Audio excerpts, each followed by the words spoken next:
일상이 바쁜 여러분들을 대신해서 지식과 통찰을 정리해드리는 매일 공부 매일 인사이트입니다.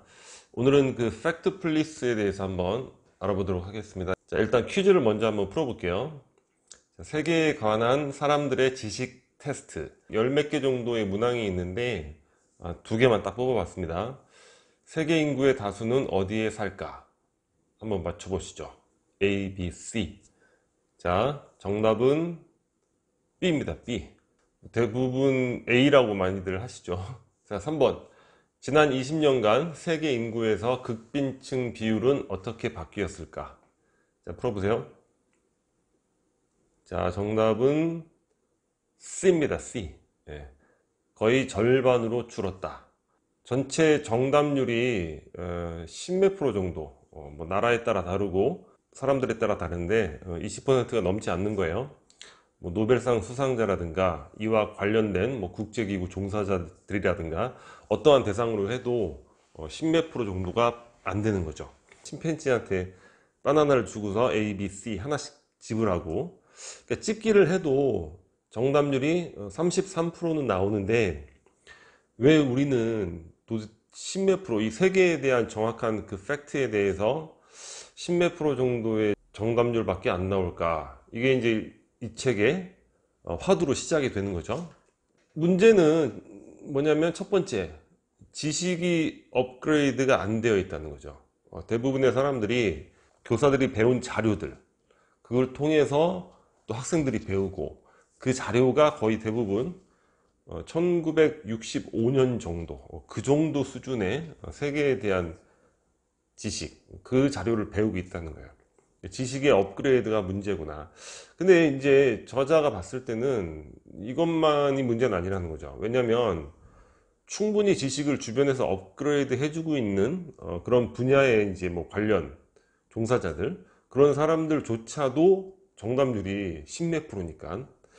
그래서 저자의 그 의문은 그거예요. 이건 뭔가 근본적인 우리 구조의 문제가 아닐까.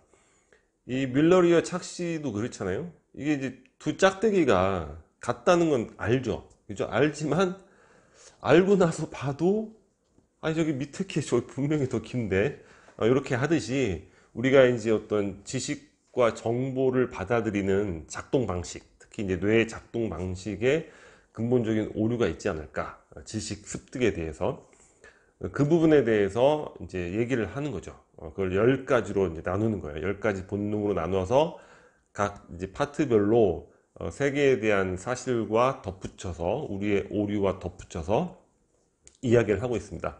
그러면은 10가지 본능에 대해서 하나씩 살펴보도록 하겠습니다. 자, 첫 번째 1장 강극 본능.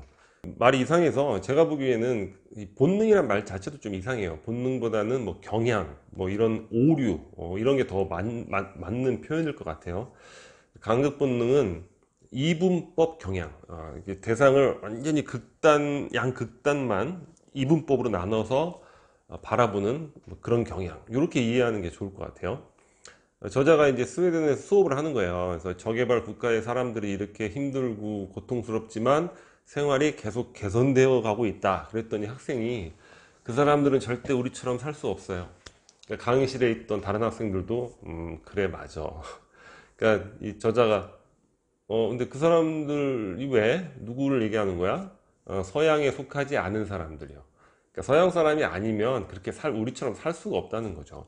그러니까 저자는 이 책을 통해서 이런 특히 이제 서양의 이런 무지한 사람들, 이런 무지한 사람들을 뭔가 계몽하고자 하는 그런 의도가 첫 번째 가장 높은 것 같아요. 그래서 이제 저자가 아니 그럼 일본은 어떻게 잘 살지? 일본은 아니에요. 말 바꾸는 거죠. 생활 방식이 서양식이에요. 서양은 아니지만 생활 방식이 서양식이잖아요. 말레이시아는 어떻지? 말레이시아는 안 돼요. 서양식 생활 방식이 택하지 않아서 그 사람들은 안 돼요. 그러니까 이렇게 사람들이 이제 무지하다. 예, 저자의 관점으로 봤을 때는 너무 무지하다는 거죠. 이 세상을 양극단, 아직까지도 이 서양과 비서양이라는 관점으로 바라보고 있다는 거, 문제다. 그리고 이제 이 소득 구분 방식 자체가 이 이분법 경향을 부추기고 있다는 거예요. 과거에는 선진국, 뭐 저개발국 또는 선진국, 개발도상국 이런 식으로 두 부분으로 나눴다는 거예요. 소득 구분 방식을. 근데 이런 방식으로는 세계를 도저히 이해할 수가 없다는 거죠. 이 거대한 세계에 많은 그 다양한 표본들이 있는데 어떻게 그걸 두 개로 나눕니까? 그래서 저자가 이제 강력히 주장을 해서 이런 네 단계 방식의 구분을 나누자. 그래서 소득을 2달러, 8달러, 32달러 해서 4단계가 가장 고소득, 그 다음에 1단계가 저소득, 극빈층이죠. 그죠? 그래서 극빈층이 많이 줄었다. 이게 이제 이 책에 계속 강조되고 있는 부분인데 이 책을 잘못 독해하시면 안 돼요. 저소득층 줄었네. 뭐 문제가 해결됐네. 그래서 무슨 TV에서 뭐 구호단체 광고하면 저건 다 뭐 거짓말이네. 뭐 주변 친구들이 뭐 구호활동 가면 야 그거 해결됐대. 이렇게 해석할 수 있는 책은 아니죠. 여전히 10억 명, 저자는 8억 명이라고 하는데 이런 어마어마한 숫자가 극빈층에 있고 여전히 극도의 빈곤은 우리가 해결해야 될 가장 중요한 문제다. 저자는 이렇게 얘기를 하고 있어요. 그래서 이 책을 그렇게 잘못 독해하시면 안 된다. 조심하셔야 될 부분일 것 같아요. 그리고 이제 이런 거는 특히 언론사에서 많이 오용을 하는 거예요. 오용. 의도적으로 이런 걸 많이 쓰죠. 자, 큰 화면으로 한번 볼게요. 자, 첫 번째 보세요. 남학생, 여학생의 수학 점수 평균을 비교해 놨죠. 보기에 어떻게 보입니까? 극단으로 보이죠. 남학생은 되게 높고 여학생은 되게 낮은 것처럼. 근데 밑에 보세요. 저렇게 표현하면 어떻게 돼요? 그냥 거의 똑같은 거예요. 그리고 이거를 표본으로 조사를 하면 거의 대부분의 그 분포에서는 여학생이 남학생을 앞서요. 근데 그 상위권 약간 구간이 남학생이 앞섰는데 거기 점수 차가 이제 거기서 뒤집어져서 근데 이걸 저렇게 그 맨 위에 있는 그래프처럼 그려놓으면 완전히 이분법적으로 오해하게 만드는 거죠. 저 신문 언론사에서 특히 신문사에서 많이 써먹는 수법입니다. 자기들이 부정적으로 표시하고 싶은 것도 저렇게 표시하고 또 긍정적으로 표시하고 싶은 부분들 발전상도 그런 게 있으면 저렇게 표시하고 소득 평균도 마찬가지예요. 미국, 멕시코 완전히 극단으로 표시해 놨죠. 밑에 보세요. 거의 뭐 그럭저럭 멕시코도 잘 사는 거예요. 일 평균 11달러면 물론 미국이 더 잘 살지만 충분히 생활을 영위해 나갈 수 있는 수준의 그런 소득이 있는 거죠. 특히 이제 이런 부분들에 대해서 우리가 정보를 독해할 때 조심을 하셔야 돼요. 특히 신문 같은 거. 그 다음에 이제 2장 부정 본능인데 이것도 이제 언론의 보도 경향에 대한 문제 많이 언급을 하고 있어요. 그리고 또 인간이라는 게 우리가 진화를 해오면서 생존을 위해서 긍정적인 것보다는 부정적인 거 이런 거에 더 집중을 하죠. 그리고 이제 도움을 받거나 이런 내가 혜택을 받은 것보다는 뺏긴 거 이런 것을 몇 배 더 이제 주목하는 그런 성향이 이제 키워져 온 것 같아요. 그래서 충분히 발전하고 있는 나라에 대한 뭐 소식을 전할 때도 굳이 굉장히 그 나라에서 가장 열악한 환경을 보도하는 거야. 우리나라에서도 그런 경우 많죠. 저는 세계 일주를 다녀봤기 때문에 전 세계 실상을 많이 이제 봤으니까 알고 있는데 예를 들면 필리핀 같은 경우 한국 언론에 이렇게 뭐 여러 가지 이제 나올 때 보면 무슨 아직도 무슨 뭐 바나나 먹고 있고 막 저기 뭐 100m 내려가서 막 물 길러오고 그런 부분만 나와요. 물론 거기도 이제 그런 빈곤층이 있지만 뭐 수도인 마닐라의 어떤 특정 구역 같은 데 가면 서울보다도 훨씬 더 그 국제적인 그 화려한 면모를 갖고 있는 그런 지역도 있단 말이에요. 근데 지금 부정적인 것만 보도를 하니까 이제 사람들이 무슨 뭐 필리핀 하면 굉장히 모든 것들이 다 열악한 것처럼 오해를 하는 거죠. 극빈층 비율이 이제 쭉 이렇게 변해왔다는 거죠. 1966년도만 해도 50% 정도였는데 2017년도에는 9% 많이 떨어져 내려왔다 이런 얘기죠. 자, 3장은 직선 본능입니다. 자, 이것도 이제 문제인데 한번 맞춰보세요. 자, 유엔이 예상하는 2100년 0세에서 15세 아동의 인구가 어떻게 변화할까? A, B, C입니다. 자, 정답은 자, C입니다. C. 물론 전체 인구는 어느 정도까지는 늘어요. 왜냐하면 기존에 태어난 사람들이 있기 때문에 그 사람들이 계속 성인이 되잖아요. 노인도 되고 평균 수명도 늘어나고, 하지만 신생아 수는 거의 이제는 늘어나지 않는다는 거예요. 사람들이 이제 소득 수준이 늘어나면 어떻게 됩니까? 출산부터 줄어들어요. 우리나라는 지금 너무 줄어들어 가지고 지금 전 세계 인구의 마이너스를 지금 담당하고 있잖아요. 근데 이제 우리는 어떤 그래프가 저렇게 나오면 쭉 직선으로 올라갈 거라고 예상을 하는 거죠. 이게 인구가 이대로 가다가 지구가 이제 인구 때문에 멸망하겠네, 이런 식으로 이제 착각을 하는 거예요. 이런 오류로 인해서 비극적인 우리 이제 상황도 발생하는데, 빌 게이츠 부부가 뭐 엄청난 기부를 하고 있는데, 그래서 기초의료, 교육 이런 데 막 수십억 달러를 투자를 해서 극빈층 아이의 그 수백만 명 목숨을 구했다는 거예요. 근데 주변에서 지식인, 그것도 지식인이라고 하는 사람들 계속 그 재단에다 얘기를 한대요. 그런 거 하지 말라고. 가난한 애들 살리면 인구 과잉으로 지구가 멸망한다고. 그럼 죽이란 얘기?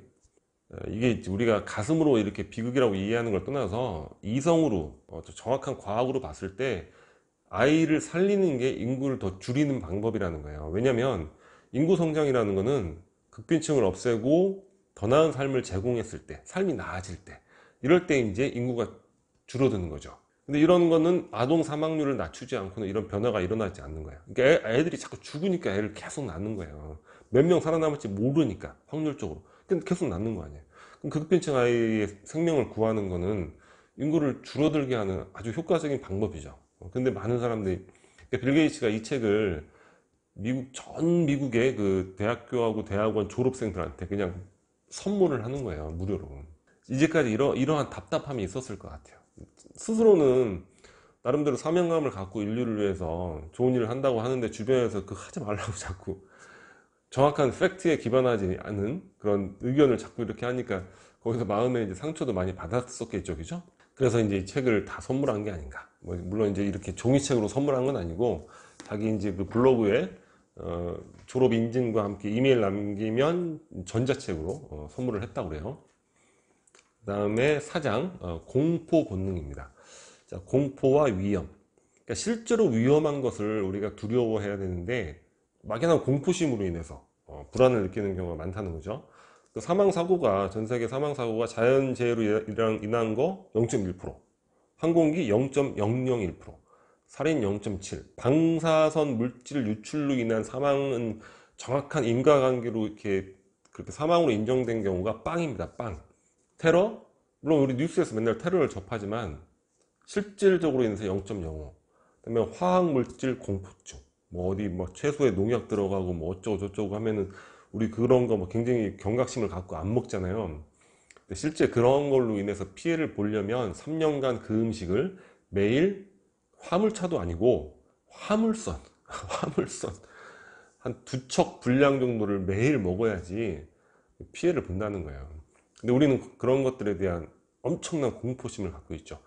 그러니까 진짜 위험한 것보다 우리를 막 공포로 놀라게 하는 것에 지나치게 주목하면 우리의 에너지를 엉뚱한 곳에 써버릴 수 있다는 거죠. 자, 5장은 크기 본능인데, 우리가 어떤 큰 숫자를 딱 만나면 큰 숫자의 크기에만 집중을 한다는 거예요. 그게 아니라 그 수가 1년 전에 어땠고 10년 전에 비교 가능한 나라, 지역, 여러 가지로 비교를 해봐야 되고, 어떤 수로 나눠 봐야 되고, 1인당으로 환산하면 몇일까, 이런 것들을 생각해 봐야 된다는 거죠. 2016년에 420만 명 아이가 죽은 거예요. 엄청난 비극이죠. 사실 이건 엄청난 비극이에요. 하지만 그 자체로 우리가 막 인류가 이게 아니라, 그 전에는 440만 명이었고 그 전에는 또 450만 명, 1950년에는 1440만 명이에요. 그럼 뭡니까? 문제가 개선되고 있는 거죠. 계속 객관적으로 파악해서 계속 더 개선할 수 있는데 우리의 에너지를 써야 된다, 이런 거죠. 스웨덴에서 2004년도에 남편에 의해서 도끼로 살해된 여성이 있어요. 그리고 어떤 한 남자는 사냥 갔다가 곰에게 살해된 거예요. 남편에 의한 이런 부인의 살해는 거의 한 달에 한 번꼴로 발생한대요. 곰한테 이렇게 사람이 죽는 거는, 이건 한 세기에 한 번 있을까 말까 한 일이라고 하는데, 그 당시에 온 언론에서는 이 곰에 의해서 살해당한 여기에만 엄청나게 집중하고 그 문제를 어떻게 해결해야 되고 막 그렇게 된다는 거죠. 근데 실질적인 크기를 우리가 비교를 해봐야 된다는 거야. 세상을 더 나아지게 하려면 어떤 걸 해결해야 되겠습니까? 남편에 의한 살해를 해결해야 되는 거죠. 그리고 국가별 이산화탄소 총 배출량, 중국하고 인도가 1등이죠. 인구가 많으니까. 근데 그 불합리하다는 거예요. 그러면 스웨덴은 인구가 500만 명인데 그냥 무제한으로 그냥 이산화탄소를 배출해도 되겠네? 그게 아니죠. 1인당 배출량을 계산을 해야죠. 그래서 우리가 단순한 숫자의 크기로 그 상황을 바라보면 안 된다. 이런 얘기입니다.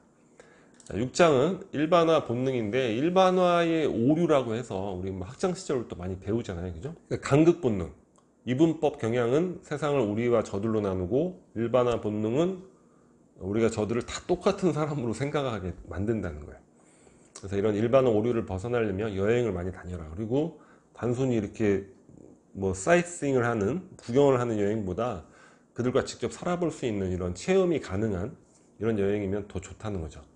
자기도 이제 제자들, 인도의 연구원들 많이 나가보라고 얘기를 하는데, 인도에 이제 뭐 티루바난 타프람이라는 도시 이런 데 데려가고, 우간다의 칼팔라 이런, 우리는 어떻게 생각해요? 우리나라 사람들. 인도하고 우간다라고 하면 어떻게 생각합니까? 인도 하면 무슨 가면 무슨 가자마자 뭐 강간당하고 막 이런 나라로 생각한다고요. 근데 여행에 관련된 그 국제기구가 있는데, 인도는 여행에 있어서 안전한 국가로 분류가 돼요. 우간다 하면 학생들도 깜짝 놀란다는 거예요. 뭐야, 도시가 깨끗해. 다 그렇게 어느 정도 수준 이상의 생활들을 하고 있다는 거예요. 이거는 서양 사람뿐만 아니라 우리도 이제 지금 선진국이잖아요. 우리나라 사람들도 세계를 바라볼 때 반드시 참고해 봐야죠. 그리고 이 부분도 하나의 그 참 중요한 통찰이 될 수 있는데, 제가 예전에 이제 미국 영화 보면서 어떤 특정한 영화에서 미국의 할아버지가 되게 완고한 거예요. 제가 보면서 저기 우리나라 할아버지인데 이런 생각을 한 적도 있고, 그 영화에 그 Everybody's Fine이라는 영화가 있거든요. 한번 보세요. 재밌고 아주 괜찮은 영화인데, 딱 보면은 완전히 한국 영화예요. 정서가, 부모 자식 간의 정서가, 이건 아니 미국이 저런 게 있었어? 그런 의아함을 갖고 있었던 적이 있어요. 근데 이 달러 스트리트라는 이 사이트에 들어가면은 전 세계의 사람들의 생활상을 4만 장 정도의 사진으로 다 올려놨대요. 사진을 보면 분명하게 알 수 있는 거는, 이 책에도 사진이 몇 장 나옵니다. 사람의 삶에 영향을 미치는 주된 요소는 종교, 문화, 국가가 아니라 소득이라는 거예요. 소득.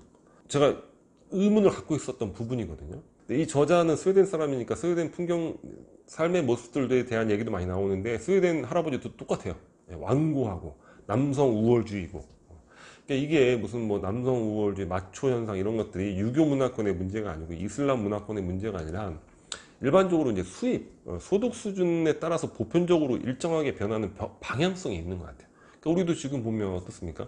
우리 가정에서의 또 파워를 여성이 훨씬 많이 갖고 있는 경우가 많잖아요. 그러니까 소득이 중요한 부분이다.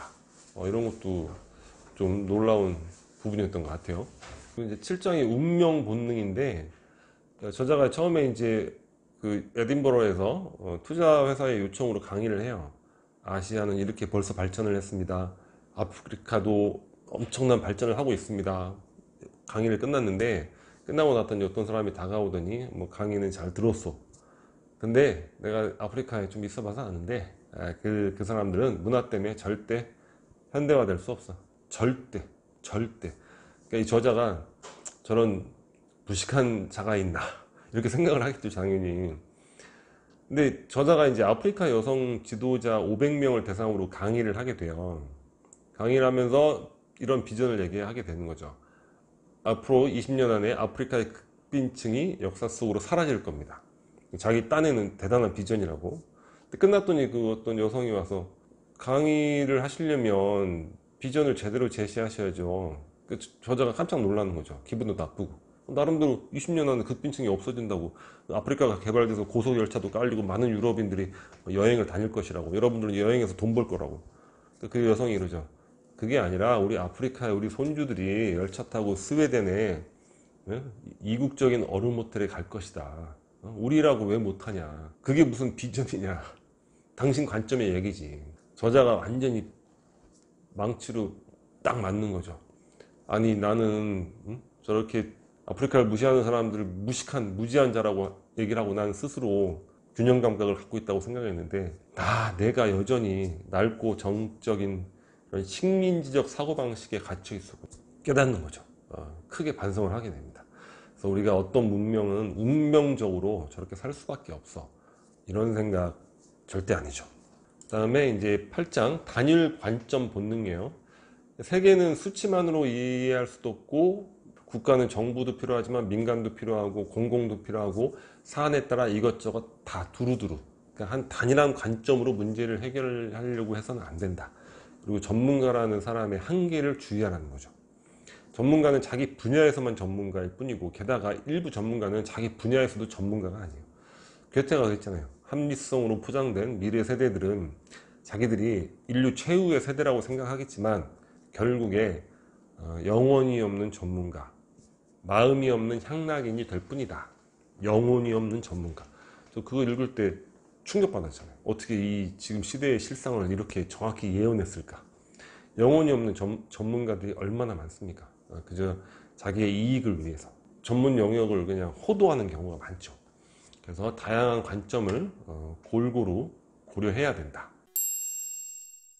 그다음에 9장 비난 본능이에요. 문제는 시스템일 경우가 대부분이라는 거야. 그래서 그걸 어떤 특정한 개인이나 집단의 문제로 비난해서는 안 된다는 거죠. 매독이라는 건 굉장히 심한, 뼈가 드러나고 막 사망에 이르는 질병인데, 이 매독을 러시아에서는 폴란드 질병이라고 부르고, 폴란드에서는 독일병이라고 부르고, 독일에서는 프랑스병이라고 부르고, 프랑스에는 이태리병이라고 부르는데, 다른 나라를 비난하기 위한 도구로 아주 지독한 병을, 일본인들이 그랬잖아요. 그죠? 동경 대지진이 있었을 때 우리 한국인들 비난하면서 자기네들의 그 정치적 불안정을 해소하려고 독극물에, 조선인이 독극물에, 아니 우물에 독을 탄다. 지금도 어떻습니까? 선거하는 데 있어서 자기의 그 비난받을 거리가 많았잖아요, 아베가. 그때 그거 시선 돌리려고 우리 수출 규제하고 우리한테 모든 것들 비난하면서 문제를 해결하려고. 심각한 문제죠. 다음에 10장 다급한 본능이죠. 저자가 이제 나칼라라라는 지역에서 전염병이 퍼지는 것이 아닌가, 동일한 질병이 막 생기니까 나칼라 시장에 와서 이거 대책을 강구해야 되는 거 아닙니까? 도로를 차단하겠어. 어떻게 생각합니까?